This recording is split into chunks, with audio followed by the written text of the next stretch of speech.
Welcome, dear listeners, to a tale that will haunt your dreams and whisper in the dark corners of your mind. I am the Nightmare Maestro, and tonight, I invite you to join me on a journey into the heart of childhood fears and forgotten places. Our story begins with a young couple, Sarah and Mike, seeking adventure on a warm summer evening. Little did they know, their quest for excitement would lead them into a nightmare from which there may be no escape. As the sun dips below the horizon, casting long shadows across the suburban landscape, Sarah turns to Mike with a mischievous glint in her eye. "I've got an idea for our date night," she says, her voice tinged with excitement. "Remember that old McDonald's on the edge of town? The one that's been abandoned for years?" Mike nods, a mixture of curiosity and apprehension crossing his face. "Yeah, what about it?" Sarah's grin widens. "Let's explore it. The PlayPlace, specifically. It'll be like we're kids again, but with a spooky twist." The couple drives through the quiet streets, streetlights flickering to life as night descends. The abandoned McDonald's looms before them, a decrepit sentinel guarding long-buried secrets. Paint peels from its walls like decaying skin, and the iconic golden arches stand tarnished and bent.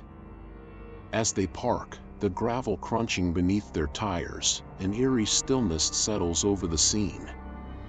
No crickets chirp, no distant traffic hums.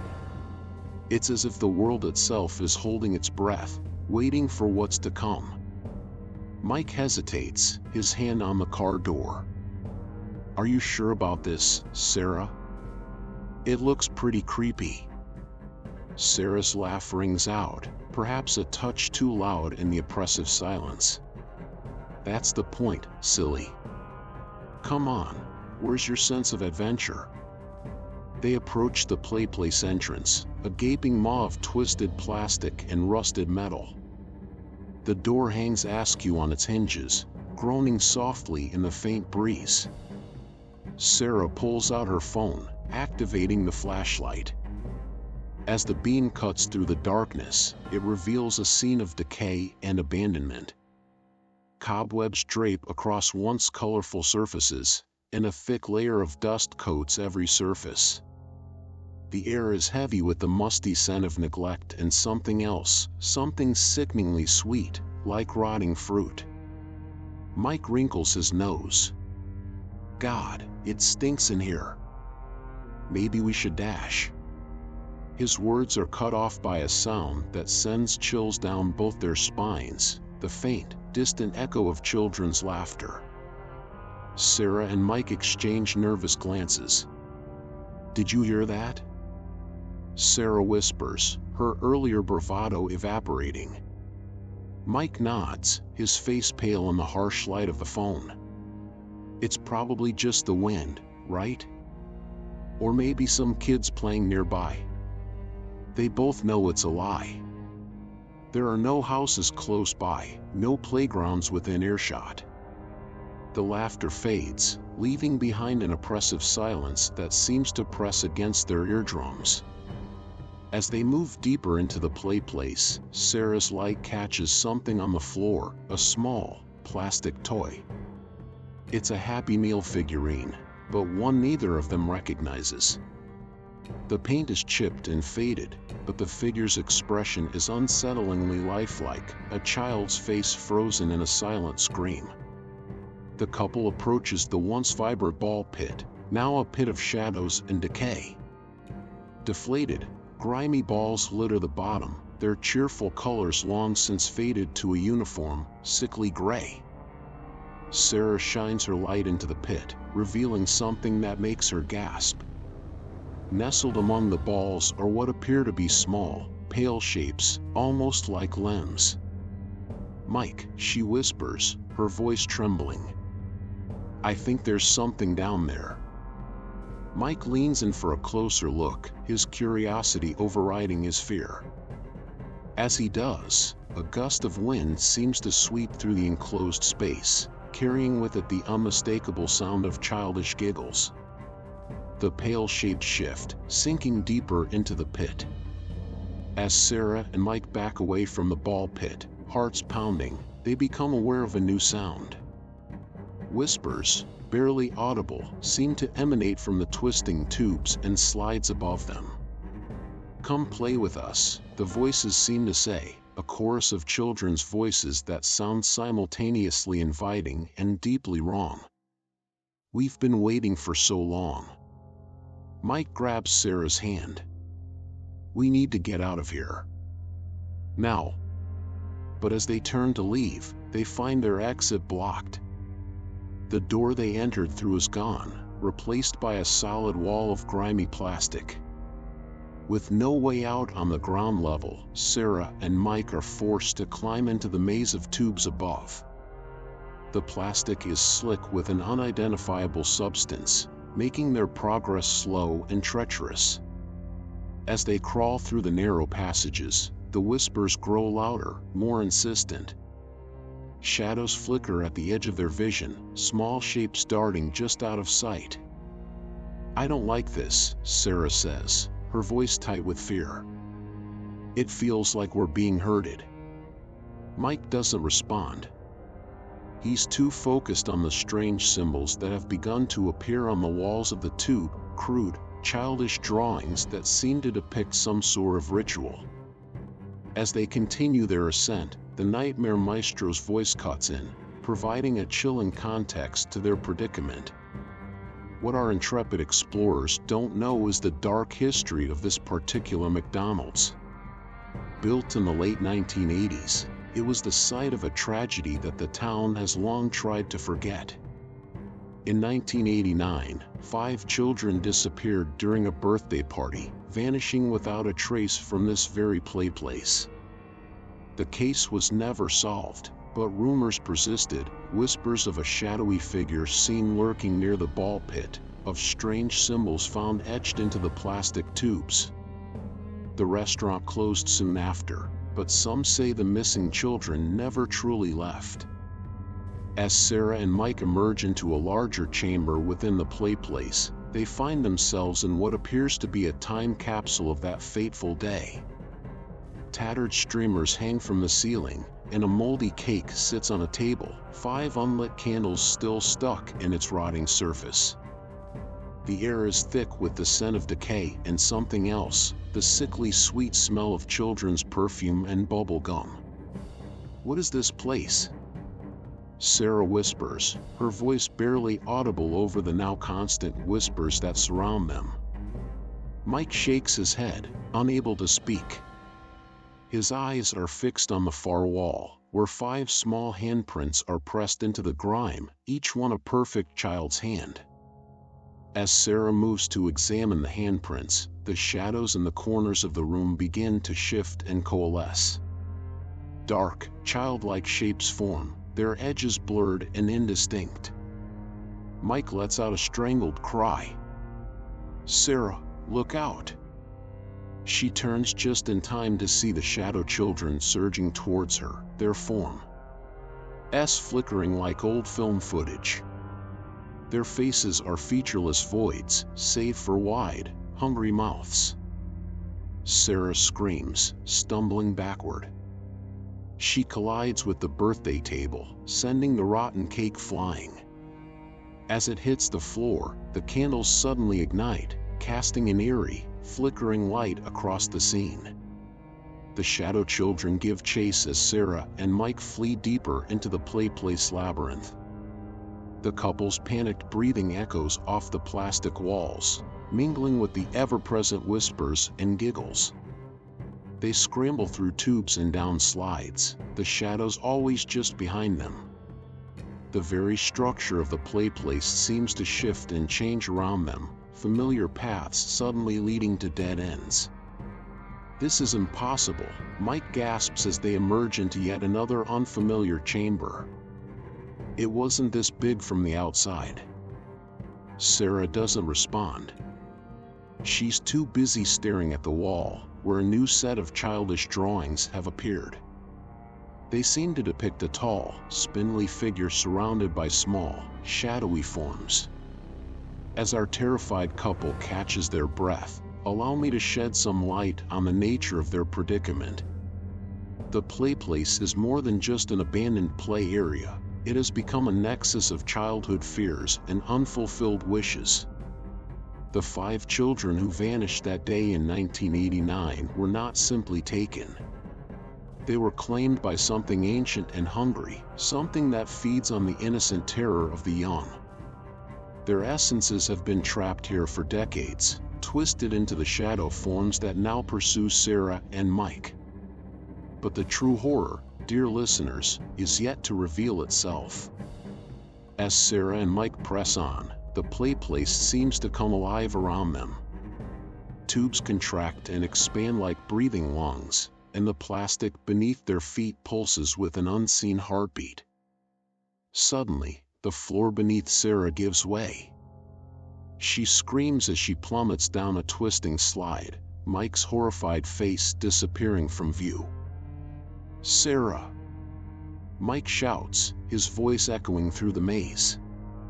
But there's no response, only the mocking laughter of the shadow children.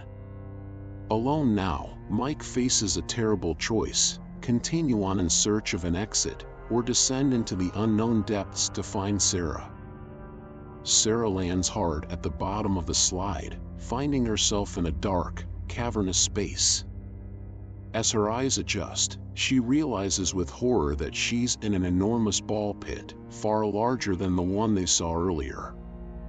The balls shift and move around her as if alive. From beneath the surface, pale, childlike hands reach up, grasping at her clothes and skin. Sarah struggles to stay afloat in the sea of balls, fighting against the pull of countless spectral hands. In her panic, she almost misses the sound, a low, rumbling growl that seems to come from the very depths of the pit. Meanwhile, Mike faces his own nightmarish scenario. He's found himself in a room filled with funhouse mirrors, each one reflecting a distorted version of himself. But as he looks closer, he realizes with growing horror that the reflections aren't all him. In some, he sees Sarah, her face contorted in terror. In others, he sees the missing children, their eyes pleading for help. A voice whispers in his ear, seeming to come from everywhere and nowhere at once. "Choose," it says. "Save yourself, save Sarah, or save the children. But you can only choose one."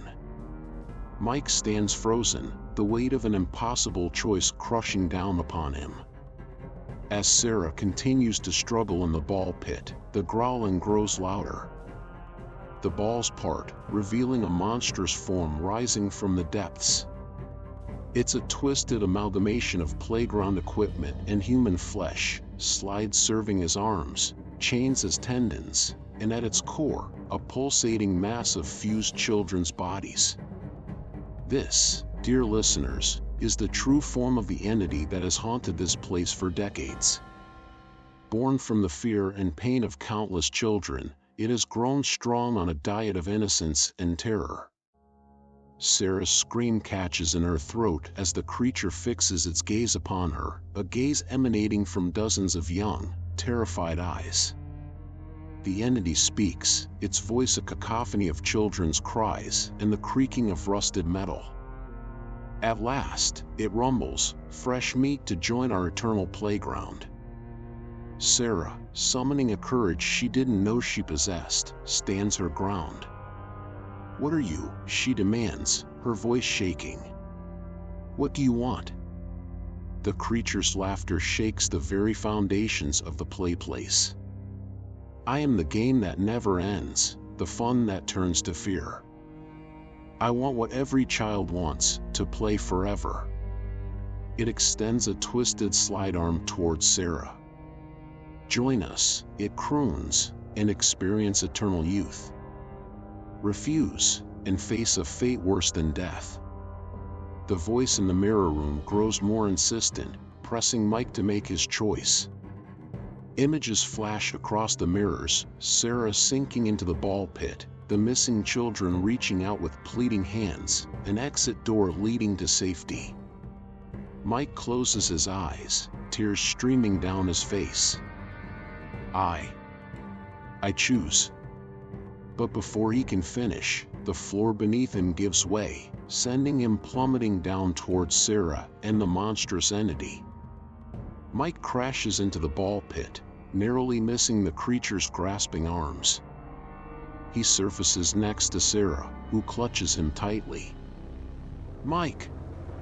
You're okay," she sobs, relief evident in her voice. Their reunion is short-lived, however, as the entity looms over them, its patchwork body blocking out what little light there is. "How touching," it sneers. "Two little morsels, ripe for the taking." As the creature reaches for them, a sudden realization strikes Sarah. "Wait," she shouts. "I know what you are." The entity pauses, curiosity overriding its hunger for a moment. Sarah's mind races, piecing together the clues they've encountered. "You're not just some monster, you're a manifestation of childhood fears. Of the terror of being lost, forgotten, trapped in a place that should be fun but isn't." The creature recoils slightly, its form flickering. Mike catches on, adding, "And the missing children, they're not your victims. They're a part of you. Trapped by their own fears, unable to move on." The entity roars in rage and denial, but there's a note of desperation in its voice now. "Lies," it shrieks. "I am eternal. I am the nightmare that haunts every child." But Sarah and Mike stand firm, hands clasped together. "No," Sarah says, her voice growing stronger. "You're the fear of growing up, of leaving childhood behind. But that's a natural part of life, not something to be afraid of." Mike nods, addressing the trapped children directly. "It's okay to be scared, but you don't have to stay here. You can move on. Grow up." The entity's form begins to waver and distort, the fused bodies of children starting to separate. As Sarah and Mike continue to speak words of comfort and encouragement, the trapped children begin to break free from the entity. One by one, they emerge from the monstrous form, their shadowy bodies gradually gaining substance and color. The creature thrashes and wails, its power diminishing with each child that escapes its grasp. The PlayPlace shudders and groans around them, the walls beginning to crumble. "We need to get out of here," Mike shouts over the din. "This whole place is coming down." Sarah and Mike struggle through the collapsing PlayPlace, helping the freed children along the way. Tubes shatter, slides crumble, and the once impenetrable walls fall away to reveal the night sky. As they near the exit, Sarah turns back for one last look. The entity, now reduced to a fraction of its former size, reaches out with a pitiful cry. For a moment, Sarah hesitates, feeling an unexpected pang of sympathy. "Sarah, come on." Mike tugs at her arm, snapping her back to reality. They burst out of the disintegrating building just as it collapses entirely, taking the last remnants of the entity with it. In the parking lot, Sarah and Mike watch in awe as the freed children begin to fade away, their forms becoming translucent before disappearing entirely. Each child wears a peaceful smile, finally at rest after decades of torment. As the last child vanishes, a sense of calm settles over the scene.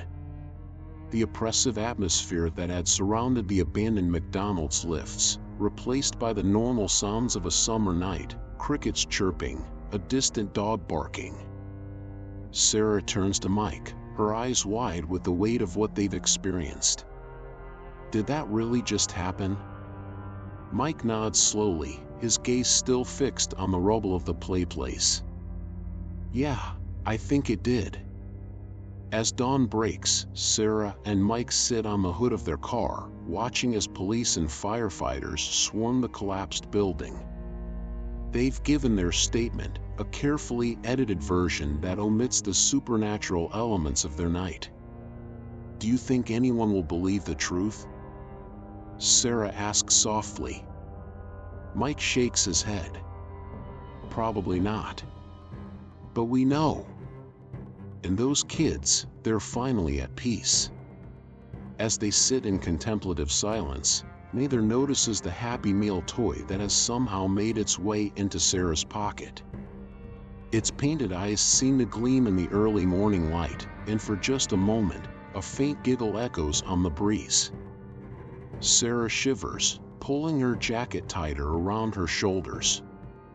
You know, as terrifying as that was, I can't help but feel like we did something important. Those kids were trapped for so long, and now they're free. Mike nods, wrapping an arm around her. Yeah, I know what you mean. It's like we faced our own childhood fears and came out stronger. As the sun rises higher, casting long shadows across the ruins of the PlayPlace, the Nightmare Maestro's voice returns, addressing the listeners directly. And so, dear audience, our tale comes to an end. But does it really? For every fear conquered, every nightmare faced, there are countless others lurking in the shadows of our minds. Sarah and Mike may have survived their ordeal, may have even helped lost souls find peace, but the echoes of that night will resonate within them forever. As you go about your day, I invite you to ponder, what childhood fears still haunt you? What forgotten playgrounds of your mind might harbor dark entities, waiting to be confronted? Remember, the line between innocent fun and lurking terror is often thinner than we'd like to admit. Sleep well, dear listeners. And maybe think twice before exploring abandoned places on your next date night. After all, you never know what might be waiting to play with you in the dark. Subscribe for more chilling tales from the Nightmare Maestro.